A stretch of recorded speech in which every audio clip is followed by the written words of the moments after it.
Hello, cinemasatsang viewers. How are you doing? Well, another film review, and this time it's Park Chan-wook's Decision to Leave, winner of the Best Director at Cannes 2022. This is a great auteur working in our midst, currently in the world. Park Chan-wook, the director of Old Boy. Yes, Old Boy, if you remember, which was sabotaged by our own, what was his name? Sanjay Gupta. He really made it horrible in the film called Zinda. Anyways, he completely changed it. Forget it. Where am I going?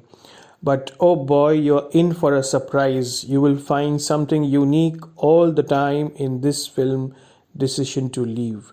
Well, the plot seems to be a bit overused. Apparently, it's about a police officer falling in love with his suspect, vertigo, basic instinct, and I think even an Indian film was something similar. Prem Rogue, I think it was. I don't exactly remember the name. It had Irfan Khan in it, but that's just the surface. What he does with that basic premise is that he transforms it into a labyrinth, a maze. This film is a maze. It has layers upon layers, depth, information, pain, longing, and it's just brilliant. And add to that, it reminds you of Vertigo, Hitchcock's Vertigo, and Kubrick's Shining. Shining, just literally the maze, and add to that the mountain and the sea, and you have Decision to Leave. Let's talk about Park Chan-wook's direction. Well, whenever you talk about a great director, he also works with the content, but he also works with the form. These directors also takes the cinema form a notch forward.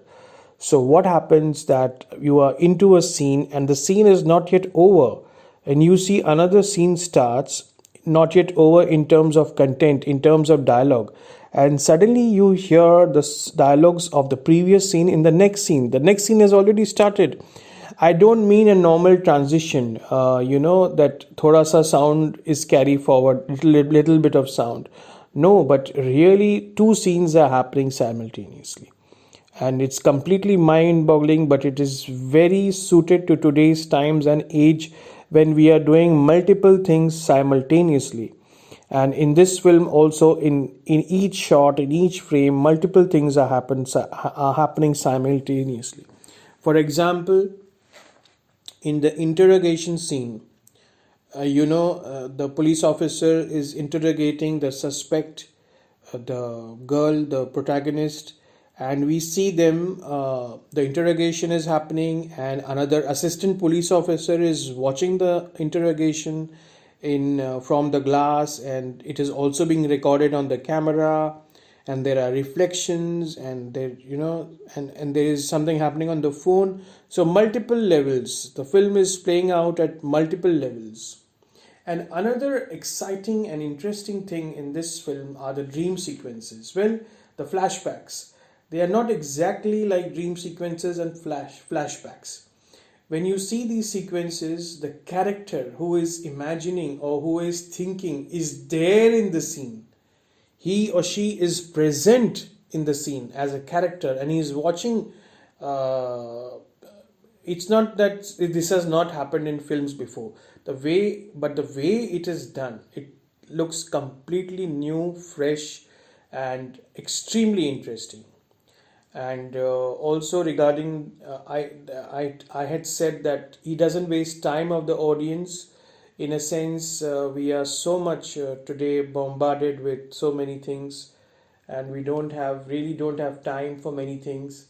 So when the next scene is playing, and you hear the dialogues from the previous scene, and in one interview Park Chan-wook has said that this is just 2 hours of the film, but what I want, I try to put in as much as possible in the audience's time. But I want to make a film which the audience will think about later, and that will compound it to 20 or 30 hours.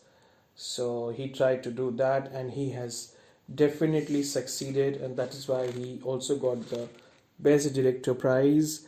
And also, he has used a lot of classical dissolves, which again remind you of Hitchcock films.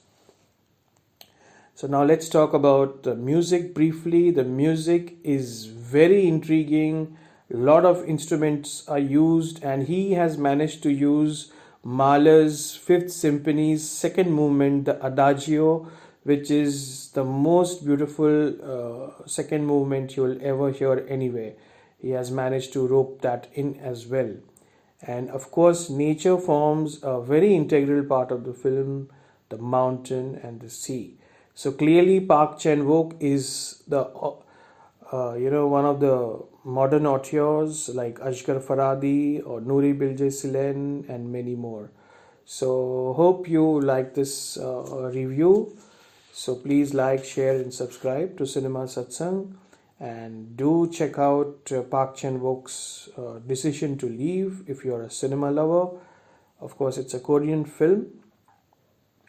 And just to let you know, we also have a online film school where you can learn things about directing, acting, where with my experience in setting up film schools and teaching, I share this knowledge with my students.